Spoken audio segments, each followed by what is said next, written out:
Chegamos mais tutorial Nous do voici alimento à un diário, nouveau tutoriel a de la série nourriture A Palavra da quotidienne. Vida, a La comunhão da série, vida, c'est la parole de pedras vie, vivas la para communion de edificação. vie et pierre Desta vivante vez, pour l'édification. cobrir as epístolas de João e de Pedro. Nous allons étudier les épîtres de Jean et de Pierre. Título desse volume é Chegou a hora Le de titre Deus de ce governar a volume, terra. c'est E esse Il est temps volume que é Dieu gouverne la terre. é o livro 1. Et ce volume, c'est le livre Então, 1. nós vamos abordar agora tutorial sobre a semana 1. Nous allons aborder donc la semaine 1 du tutoriel et qui a comme titre Ils régneront en vie par Jésus-Christ. Donc il est bon que nous abordions cela car Dieu veut régner en vie. Régner sur tous les hommes et sur toutes les choses qu'il a créées. Mais nous savons que Dieu a créé une terre qui était bonne, sans aucun chaos, sans ténèbres. Et c'était très agréable pour l'habitation de l'homme. C'est dans Ésaïe.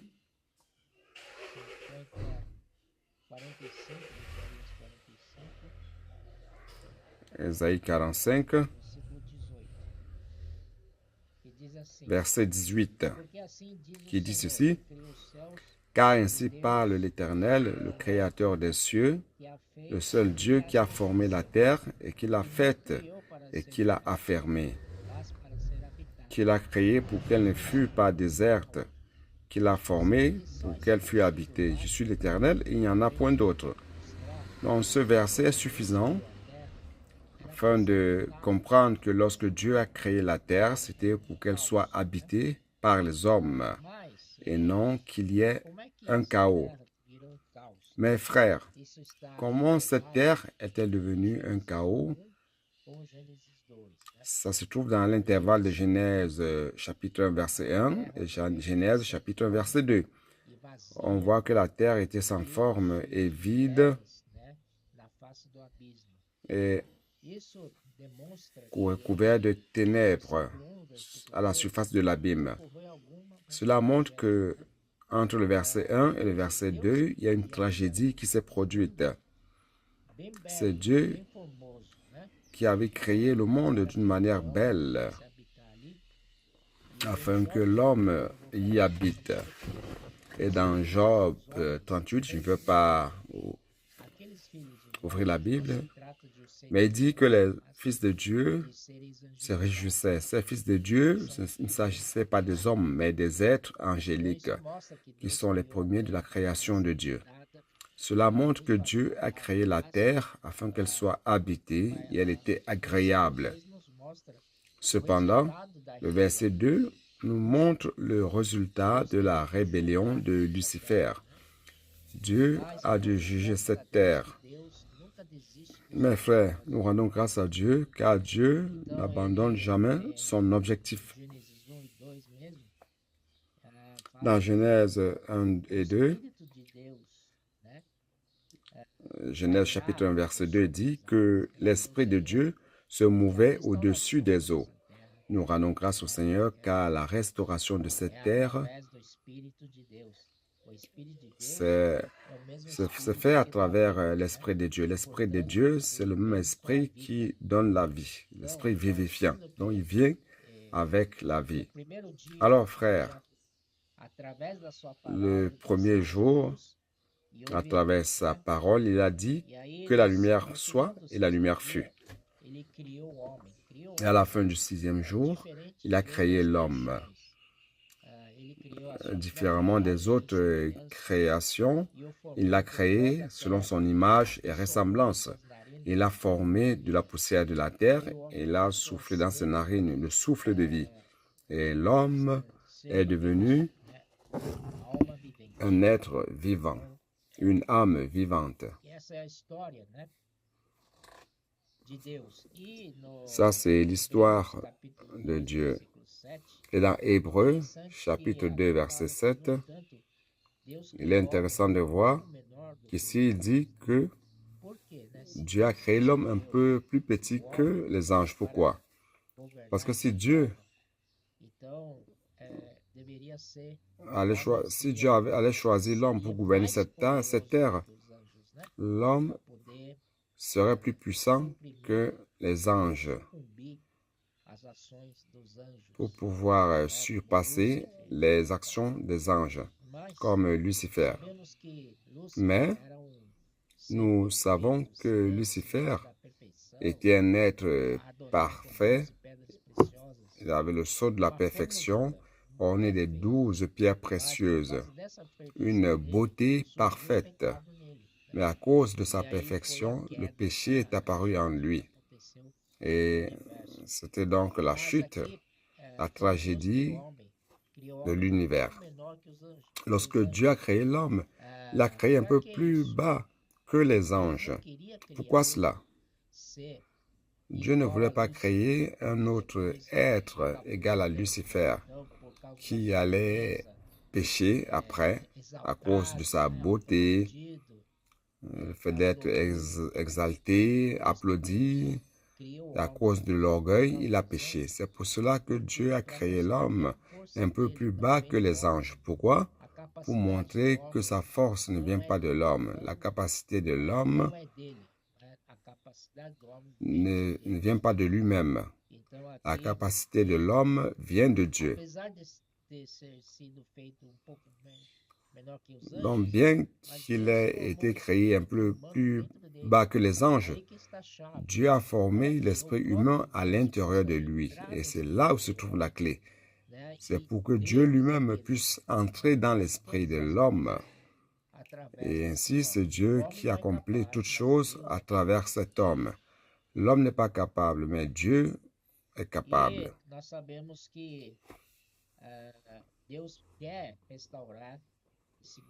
Nous savons que Dieu veut restaurer son gouvernement sur terre.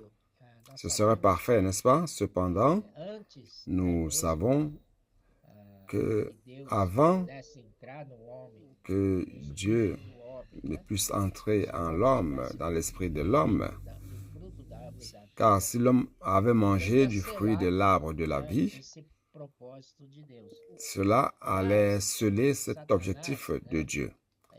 Mais Satan, sous la forme du serpent, s'est mis en scène et a dévancé le plan de Dieu en trompant Ève. Et Adam et Ève ont péché car ils ont désobéi à Dieu. Parce que lorsque Dieu leur a dit que le jour où ils mangeraient du fruit de l'arbre de la connaissance du bien et du mal, ils allaient mourir. Et Satan a dit, vous ne mourrez pas certainement. Donc, il a contredit ce que Dieu avait dit. Nous autres, nous devons croire à la parole de Satan ou à celle de Dieu. Satan est menteur, c'est le père du mensonge et meurtrier depuis le commencement. Et notre Dieu est véritable, le seul véritable. Alors, à qui allons-nous croire? Logiquement, croire à notre Dieu. Mais malheureusement, jusque-là, l'homme n'avait pas encore péché, mais à cause de la désobéissance, l'homme a ouvert une porte pour que le péché fasse son entrée, et avec le péché, la mort. C'est dans Romains 5, 12. Il y avait l'entrée du péché et la mort. Satan a profité pour entrer aussi. C'est pour cela que le gouvernement de Dieu a été compromis, car Satan a commencé à habiter à l'intérieur de l'homme par le biais du péché. Allons voir Romains chapitre 5, verset 12, n'est-ce pas?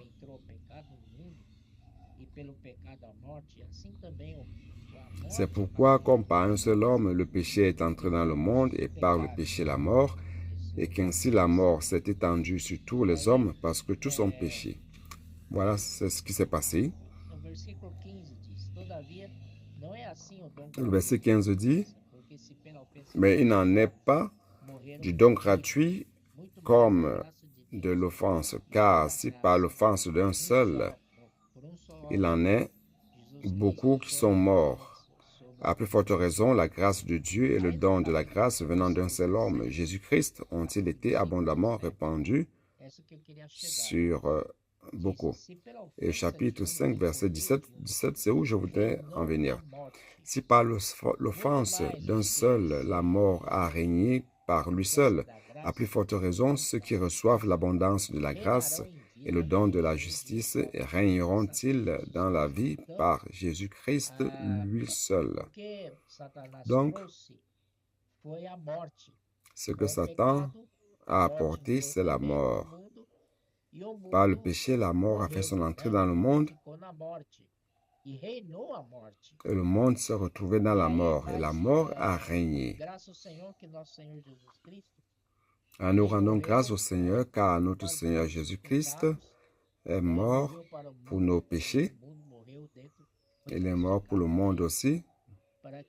Le monde a été crucifié en lui afin qu'il puisse régner en vie de nouveau.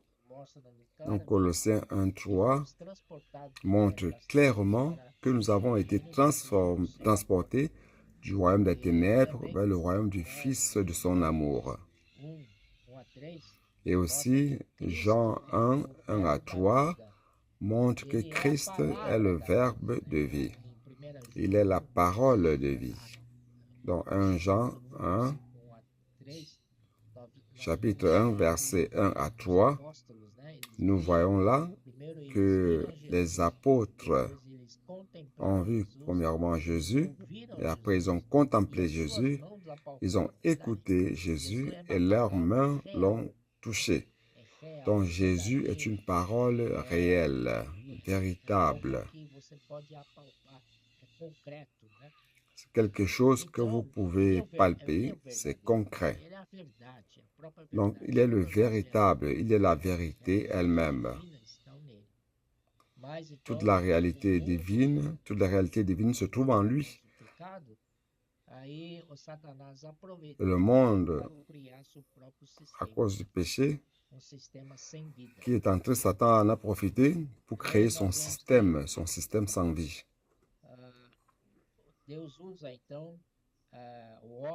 Et nous voyons que Dieu utilise l'homme pour transmettre la vie.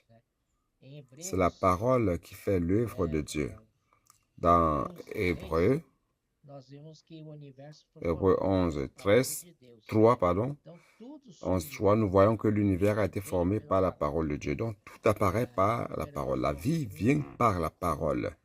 Dans 1 Jean 1,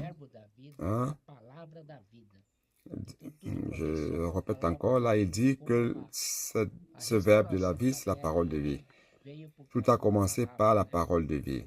La restauration de la terre aussi s'est produite par la parole. Donc on retourne dans Hébreux 1:2, qui dit que dans les derniers temps, il dit qu'avant le Seigneur parlait par les prophètes, mais dans les derniers temps, il parle par le Fils. Donc aujourd'hui, celui qui parle, c'est le Fils, car il est la parole de Dieu. Mais Satan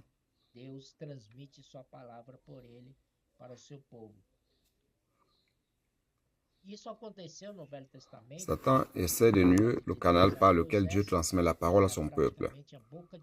Cela s'est produit dans l'Ancien Testament. Le prophète de Dieu era Moïse, qui était pratiquement la bouche de Dieu.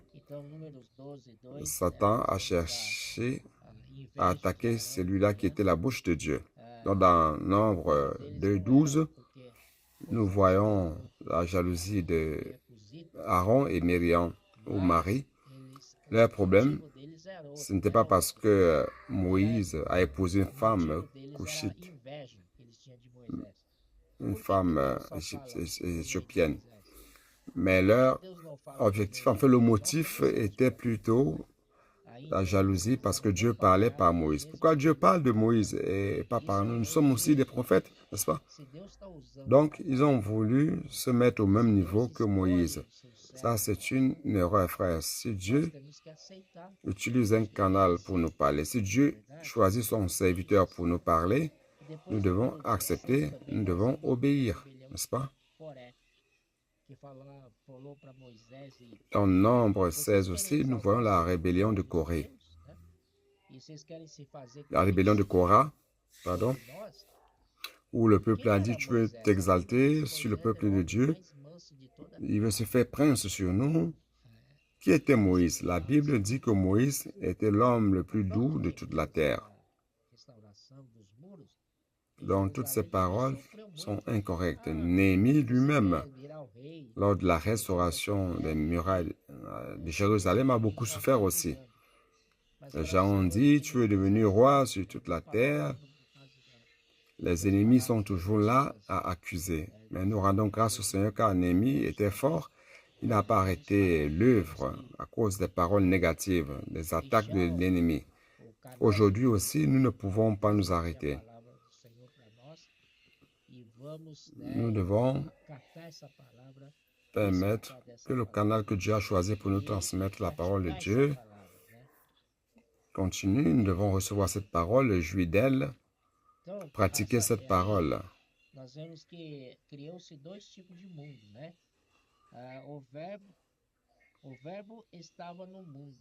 Nous voyons que deux types de mondes ont été créés.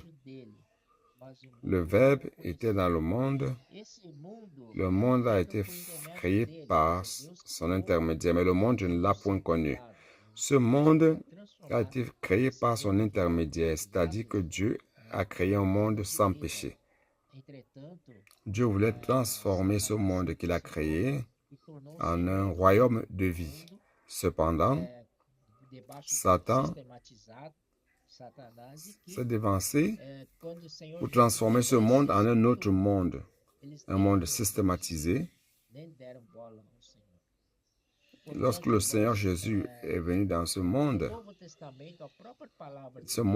n'a pas reconnu le Seigneur, ne lui a accordé aucune importance. Dans le Nouveau Testament, la parole de Dieu personnifiée en Jésus a été beaucoup attaquée, car Jésus était le canal que Dieu avait utilisé pour apporter la parole parmi les hommes. Et premièrement, c'était les Juifs qui ont maltraité le Seigneur, ils l'ont persécuté jusqu'à le faire mourir. Ils l'ont conduit à la crucifixion.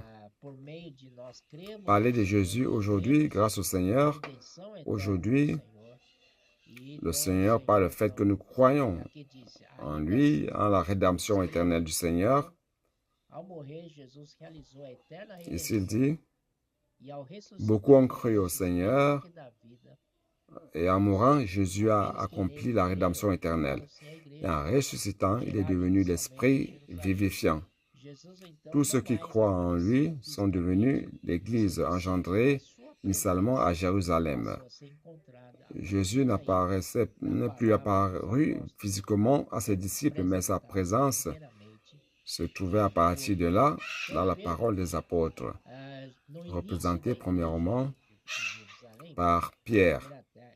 Donc, Pierre, au début de l'église à Jérusalem, la première église qui est apparue sur terre, Pierre était le canal qui transmettait fidèlement la parole de Dieu à Jérusalem. Il est clair que Pierre avait les 11 apôtres avec lui. C'était un groupe de coopérateurs. Mais qui est-ce qui parlait? C'était Pierre. Nous savons que Acte 2, 42 montre qu'il est important que nous persévérions dans l'enseignement des apôtres et dans la communion des apôtres.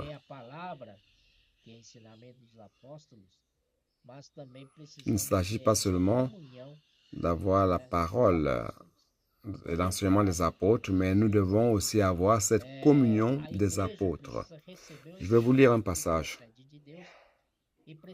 L'Église doit recevoir l'enseignement qui procède de Dieu et doit avoir la communion dans cette parole. dont la parole de vie nous introduit dans la communion de vie. Je vais répéter une fois de plus. La parole de vie nous introduit dans la communion de vie. L'enseignement des apôtres nous alimente par la vie et nous devons faire circuler la vie. C'est pour cela que nous exerçons la merveilleuse habitude de ruminer la parole. Faisant quoi? Faisant l'immersion dans la parole. Les adolescents sont nos modèles, car ils font la transcription, ils dorment, ils se réveillent écoutant la parole. En pratiquant l'immersion dans la parole, nous n'annonçons pas les paroles vides, mais nous exhortons et nous enseignons. Lorsque quelqu'un reçoit une lumière, il la partage, faisant ainsi circuler la vie. Et cette circulation exécute l'œuvre de Dieu. Merveilleux, n'est-ce pas? Après que Pierre est devenu le canal, après lui, il y a eu Paul qui était très important, ce serviteur de Dieu, le canal par lequel Dieu transmettait sa parole à son Église. Dans Galates 1, Paul dit qu'il n'est pas allé à Jérusalem, qu'il n'a rien appris des apôtres. C'est Galates 1, 11, 12.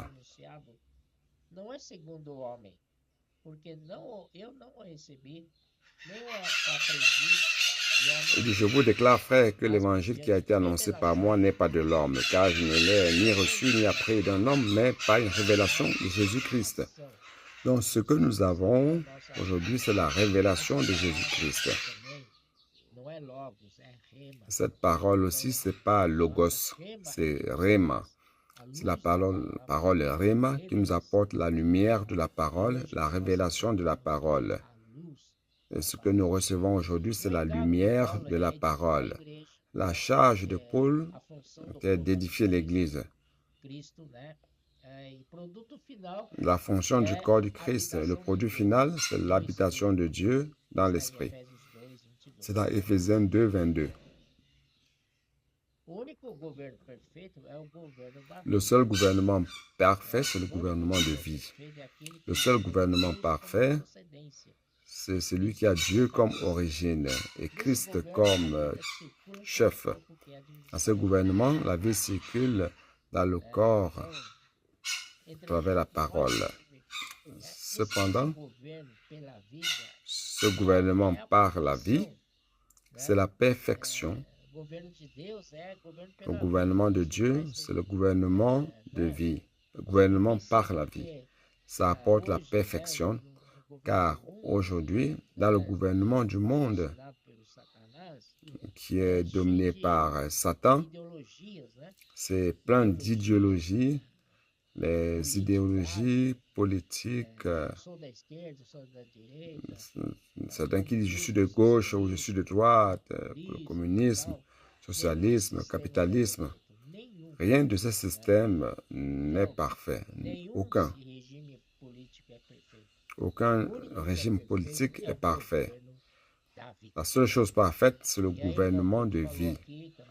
Le frère Pedro a aussi dit ici, il a parlé de l'importance d'aller à la conférence. En octobre, on aura la conférence en Afrique du Sud.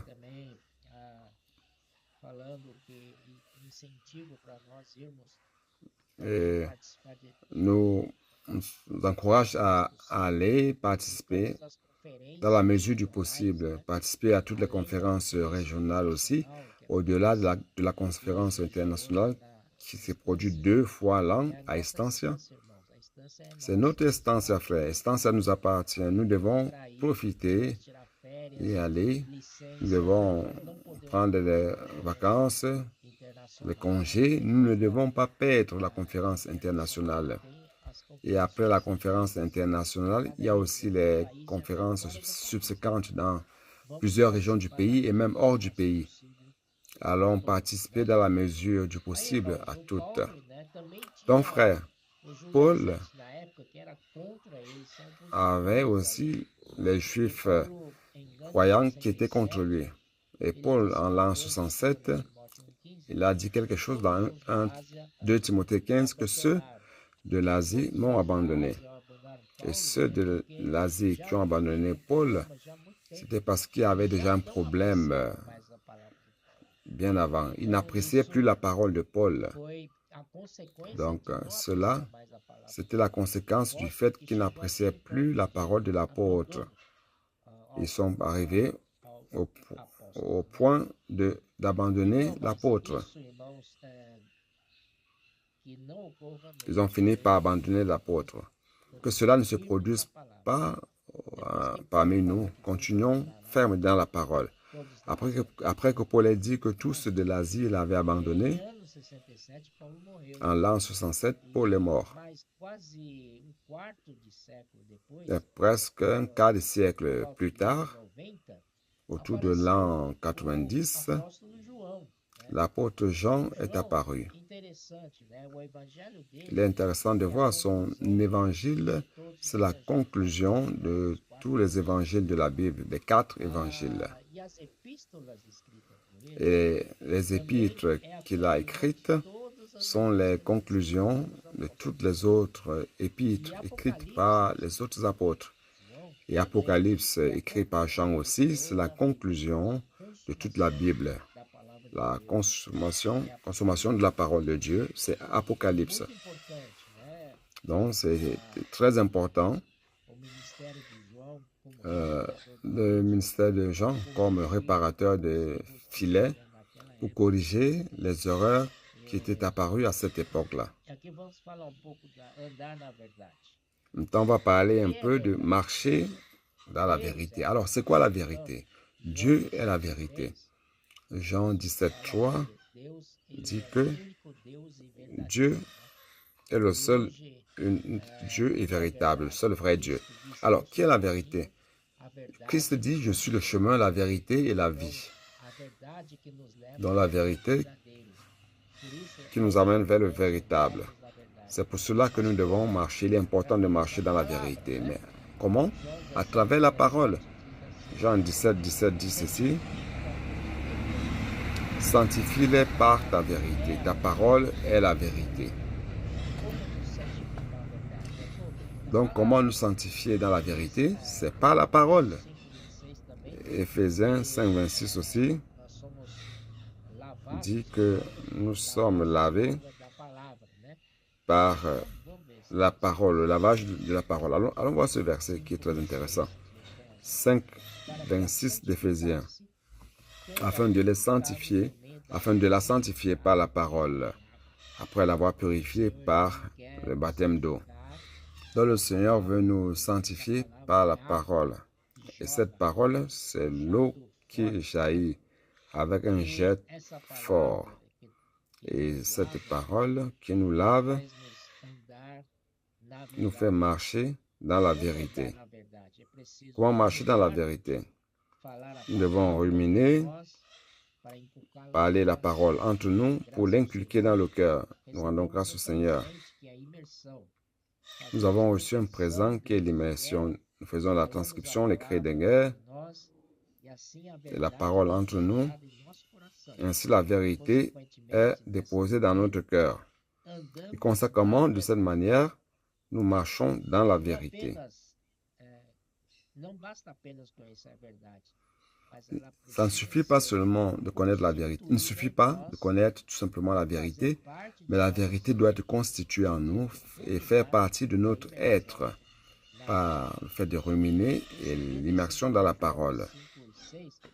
Et dans 2 Jean 5, 6, dit que nous devons marcher dans la vérité. Qui est la vérité? Dieu est la vérité.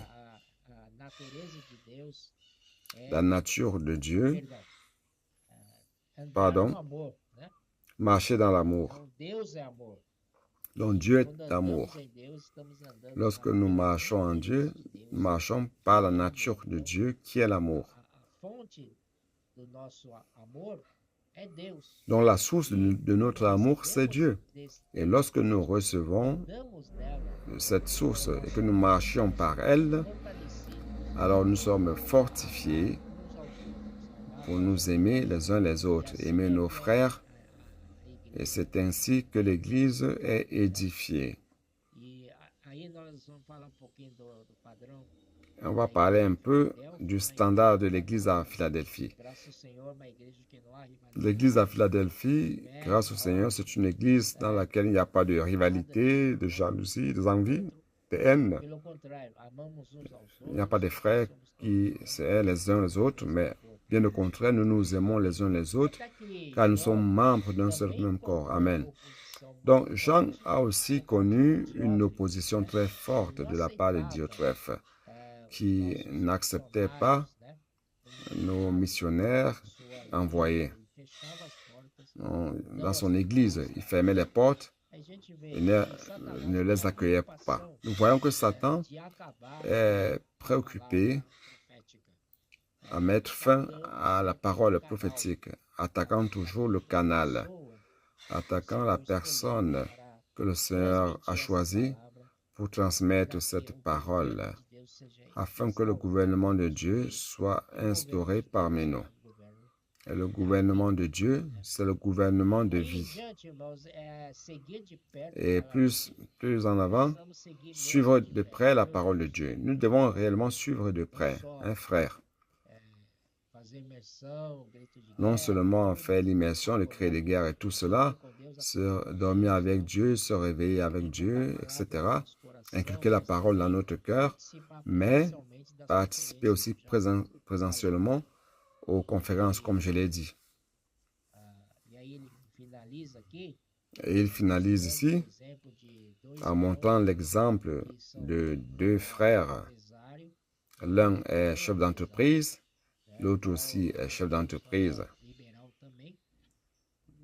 donc qui exerce une profession libérale et qui ont découvert que l'œuvre du Seigneur est plus grande et que nous ne devons pas rester juste à nous occuper de nos affaires, notre entreprise. Donc, et ils ont dit, qu'en est-il de l'œuvre du Seigneur? Alors, ils ont commencé à s'organiser, à voyager plus, à coopérer avec l'œuvre du Seigneur. Et leurs affaires continuaient toujours à avancer, rien ne leur manquait. Le Seigneur les a bénis davantage. Donc, frères, allons nous dédier à la parole et suivre de près cette parole. Allons suivre notre apôtre, où qu'il aille, si possible, que nous soyons avec lui. Amen. Jésus est le Seigneur. Alléluia.